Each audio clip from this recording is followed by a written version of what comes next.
The story of the Rwandan Civil War is often remembered for the horrific 100 days of genocide in 1994. But that eruption of violence wasn't a sudden event. It was the climax of a long, complex history of political manipulation, fear, and unresolved injustices. To truly understand what happened, we need to go back much further. For centuries, the people of Rwanda, primarily the Hutu, Tutsi, and Tutsi lived together under a monarchy. While there were social distinctions, they weren't the rigid racialized categories we think of today. These identities were more fluid, more about social status and occupation than ethnicity. A person could even change their status. This all began to change dramatically with the arrival of European colonial powers. First Germany, and then Belgium, took control of Rwanda. The Belgians, in particular, implemented a policy of divide and rule that would have devastating consequences. Then, in the 1930s, they did something that sealed Rwanda's fate. They introduced ethnic identity cards. Suddenly, these once fluid social categories were solidified into permanent, state-sanctioned labels. You were either Hutu, Tutsi, or Twa, and it was written on your ID card for life.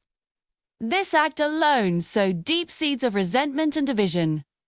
The Belgians, sensing the shifting political winds, switched their support to the Hutu majority.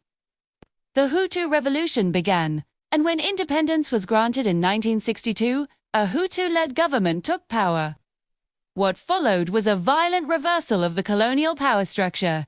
Tutsis were systematically purged from positions of power. Waves of anti-Tutsi violence swept the country, killing tens of thousands and forcing hundreds of thousands to flee into exile in neighboring countries like Uganda, Burundi, and Tanzania. These exiled Tutsis and their children became a permanent refugee population. For decades, the Rwandan government under President Gregoire Kabanda and later Juvenal Habyarimana denied them the right to return home. They were stateless, unwanted in their host countries, and barred from their homeland. This created a massive, long-standing crisis. A generation of people growing up in refugee camps, dreaming of a home they'd never seen. By the late 1980s, Rwanda was a powder keg. President Habyarimana ruled with an iron fist. The economy was collapsing under the weight of falling coffee prices, corruption, and population pressure. Political dissent was crushed. Within the country, dissatisfaction was growing among Hutus, who felt excluded from Habyarimana's inner circle. Outside the country, the Tutsi refugee community was reaching a breaking point. Many, especially the younger generation who had grown up in exile in Uganda, had become convinced that a peaceful return was impossible. They began to organize, both politically and militarily. RPF. The Rwandan Civil War officially began on October 1, 1990. On that day, thousands of RPF soldiers, many of whom were veterans of the Ugandan army, crossed the border from Uganda and invaded northern Rwanda. Their stated goals were clear: to secure the right of return for all refugees, to end the system of ethnic discrimination, and to establish a democratic government. They fought the RPF militarily, but they also launched a campaign of terror against Tutsi civilians inside Rwanda. Thousands of Tutsis were arrested, accused of being RPF spies or collaborators. State-controlled media, especially the infamous radio station RTLM, began spewing hateful propaganda. They painted all Tutsis as inyenzi or cockroaches, portraying them as a treacherous fifth column bent on restoring a Tutsi monarchy and enslaving the Hutu majority. The war dragged on for nearly 3 years, a grinding conflict of advances and retreats. The international community, particularly neighboring countries and France, which supported the Habyarimana regime, pushed for a negotiated settlement. These efforts culminated in the Arusha Accords, signed in August 1993, in Tanzania. This was a landmark agreement. To oversee this fragile peace, a small United Nations peacekeeping force, UNAMIR, was deployed to Rwanda. For a moment, It seemed like peace was finally within reach.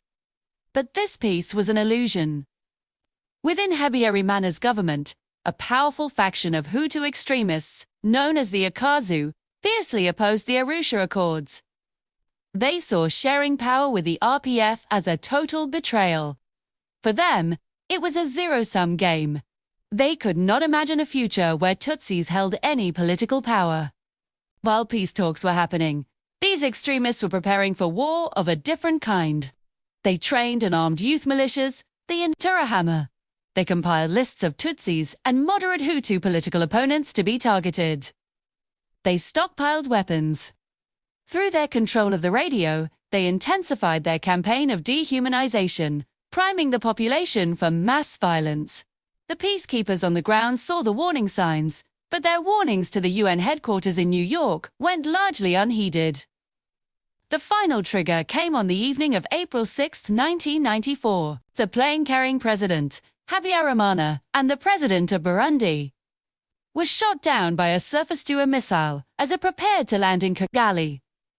To this day, it's not definitively known who fired that missile, but it doesn't matter who pulled the trigger. The Hutu extremists were ready. They seized the moment. Within hours of the crash, the Presidential Guard, the army, and the Interahamwe militias set up roadblocks across Kigali. Using their meticulously prepared lists, they, Tutsi civilians, and moderate Hutu leaders who supported the peace accords. The Rwandan Civil War had just morphed into the Rwandan genocide.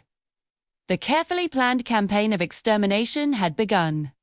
Over the next 100 days, the world watched in horror and did almost nothing. The small UN peacekeeping force was ordered not to intervene and was drastically reduced.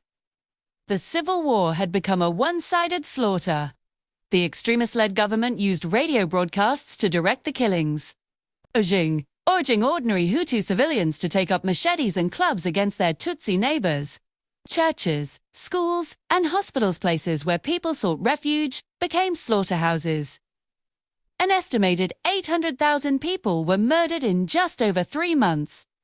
As the genocide raged and the international community failed to act, the RPF declared the Arusha Accords dead and launched a full-scale military offensive.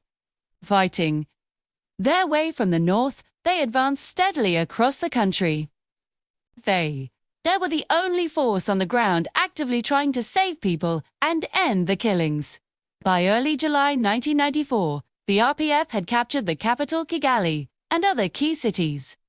The genocidal government collapsed. Its leaders and hundreds of thousands of Hutu civilians, many of whom feared reprisal or were forced to flee, crossed the border into what was then Zaire, now the Democratic Republic of Congo. On July 19, 1994, the RPF declared victory. The genocide was over. The civil war had ended, not with a peace treaty, but with a decisive military victory. Decades of political exclusion, an unresolved refugee crisis, and the rise of a hateful, extremist ideology. It began as a fight for rights and return in 1990, was derailed by a fragile peace process, and culminated in one of the darkest chapters of the 20th century. The war's end marked the beginning of a long and painful road to recovery, reconciliation, and justice for Rwanda, a journey that continues to this day. If you found this video informative, please give it a like and subscribe for more deep dives into historical events. See you next time.